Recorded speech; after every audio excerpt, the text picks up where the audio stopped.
Hey guys, Gamal here. I'm sorry I haven't uploaded in a while. I'm going to try and be more consistent in the future. And right now, this video, if you read the title, you probably know, I'm ranking the best point guard on every NBA team. First, before we get into it, a few notes. All the positions are based on Basketball Reference, and I personally chose who would represent each team, not by who started, but who's the best. And this is, don't be offended, it's just my list. Thank you. Starting out with number 30, we have Shabazz Napier for the Wizards. John Wall is normally the point guard for the Wizards, but no one really knows how good he'll be when he's finally back. So currently the placeholder is Shabazz Napier. He just shouldn't be starting, plain and simple. Now moving on to number 29, we have Dennis Smith Jr. The New York Knicks traded Porzingis for the 29th best point guard to save money to sign Julius Randle in free agency. Let that sink in. He's still young, but his game is entirely based on athleticism, so he probably won't be able to get too much better. At number 28, we have Patrick Beverley for the Clippers. Clippers fans shouldn't be mad with this one because they have great bench options like Lou Will, who can run point guard with Paul George on the field. But Pat Bev is one of the best defenders in the league. Next, at number 27, we have DJ Augustin. DJ Augustin probably shouldn't be starting over Markelle Fultz long term, but he's still the best on the team for now. As a bench player, you couldn't ask for much more. Just look at his last season's playoff game against the eventual champs Raptors. At number 26, we have our first rookie, Darius Garland. The Cavs rookie has not been able to show off his skills with the positional issues with Colin Sexton, who I'm just calling a shooting guard for this list. Next, we move on to number 25 with DeJounte Murray. He is an absolutely elite defender for the San Antonio Spurs. Despite his age, he plays like a veteran. I like him starting, but I think as a 6th or 7th man for a competitor, he would be elite. At number 24, we have Mike Conley. He had a steep fall off this season, and it's been sad, but for the sake of the Jazz, he needs to be much more efficient in the playoffs. Now we move on to number 23 with Ricky Rubio for the Phoenix Suns. There's not too much to say about him. He's an average point guard at everything he does. He's an above-average passer, but still not good enough at anything that net him a better spot on this list. You can't go wrong with Ricky Rubio starting, and I think he can continue to start long term. At number 22, we have Lonzo Ball. Call me a hater, but I can't place him any higher on this list. He's a great defender, playmaker, and much better from 3 than previous seasons, but without a scoring output, the Pelicans can't win until Lonzo or another point guard can score in clutch minutes. Now we are on number 21 with Kendrick Nunn, our second rookie. The Miami Heat guard has been the biggest surprise of the season. How many of you guys really knew who he was going into the season? Be honest. That being said, it takes a lot to go above some of these guys above him. Number 20, we have someone a little more surprising, Kobe White for the Bulls. This is probably the most controversial name on the list because I had him above Kendrick Nunn. I chose Kobe White above him because when he was finally given his chance towards the end of the season, he was, and I fully expect this to continue, the 3rd best rookie. We move on next to this list with number 19, Devontae Graham. A most improved candidate, Devontae Graham had such an improved season that I would not be shocked if the Hornets attempted to build their entire team around him and PJ Washington. Before you write him off for being just a Hornets player, his assists are even more impressive if you consider who he is passing to. Now we move higher up to this list on number 18, Derrick Rose. Derrick Rose has had another great year off the bench.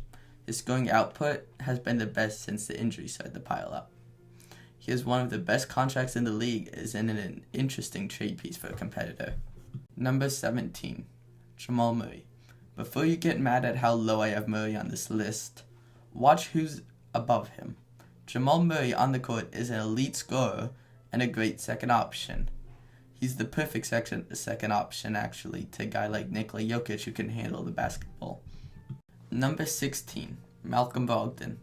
Malcolm Brogdon has followed up his last season with another incredibly effective season. With Oladipo out, he has been the main ball handler for the Pacers and been a consistent scoring option all season. He has also been a great passing threat. With stats of 16 points, 7 assists, the only reason he's not higher is the 3-point efficiency fell off from last season, and now it is at 31.3%. As we move on to number 15 now, we have our last rookie, Ja Morant. Ja Morant has enjoyed an excellent rookie campaign. I have a feeling he should be higher, but all the players above him are even better than him somehow. He's averaging 18 points and 6 assists on surprising efficiency for a rookie. Number 14, D'Angelo Russell. It's unfortunate that D'Lo hasn't been able to show off how good he really is this season because he was on the Warriors with an uncertain future, but I'm sure he will get a chance to climb up this list next year now that he's in a good circumstance with the Minnesota Timberwolves. Next, we have number 13, De'Aaron Fox. I've always been a huge fan of De'Aaron Fox, but I can't rank him higher because he has only had marginal improvements this season.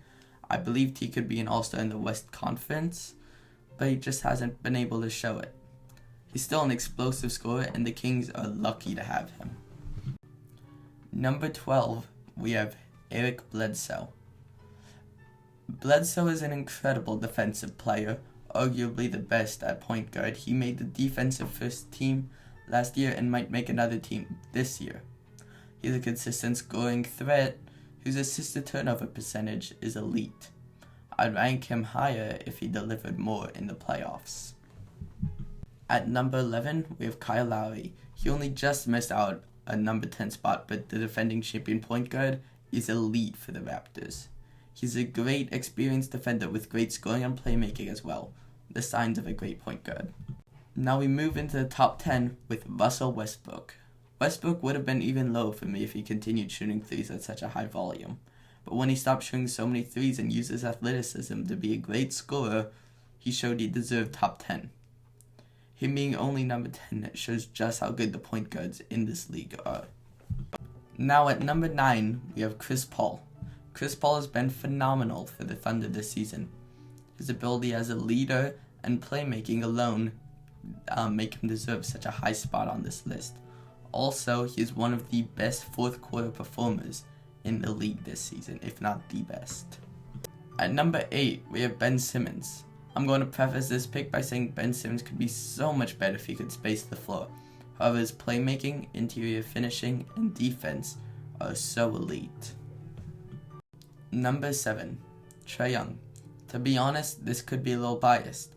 Trae Young is my favorite player in the league because of his incredible three-point shooting and playmaking. These are the two most important qualities of a modern point guard. If he wants to take the next steps, he needs to be at least an average. At number 6, we have Kemba Walker. He has been as amazing as he always has this season. He had a new chance to have other stars around him, and he's displayed other traits than the tremendous showing he's showed in Charlotte. In Boston, his playmaking has been especially noticeable because of who he's passing to. Number 5, Kyrie Irving. Kyrie is the most skilled player in the NBA, arguably of all time. The only reason he's not higher is his poor leadership and his inability to stay healthy this season. His stats speak for itself. 28 points, 6 assists, good efficiency. Number 4, we have Damian Lillard. I gave him the 4th spot because he is a very well-rounded point guard with a game that just works well in the playoffs, as well as the regular season. Do I have to remind you some of these clutch plays? Kicking off the top 3, we have Luka Doncic. Luka 100% deserves the 3rd spot due to his scoring and playmaking. Even though it's his 2nd year, he plays like a 10-year vet with his incredible court vision. He has an efficient near 29-point triple-double. If he could develop his defense, he could be one of the best players in the league. At number 2, we have Steph Curry. Steph Curry has few games played this season, but he's still number 2 because of how good he's been and will continue to be. He's still in his prime and has to be the second best point guard of all time, if LeBron's a small forward all time. His three-point shooting is so far beyond anyone else in the league today or ever. At number 1, you guessed it, we still have LeBron James. Undoubtedly the best point guard. It's crazy. He's 35 years old and still as good as ever. He's leading the league in assists with great scoring ability and effective. Amazingly, he's even better in the playoffs.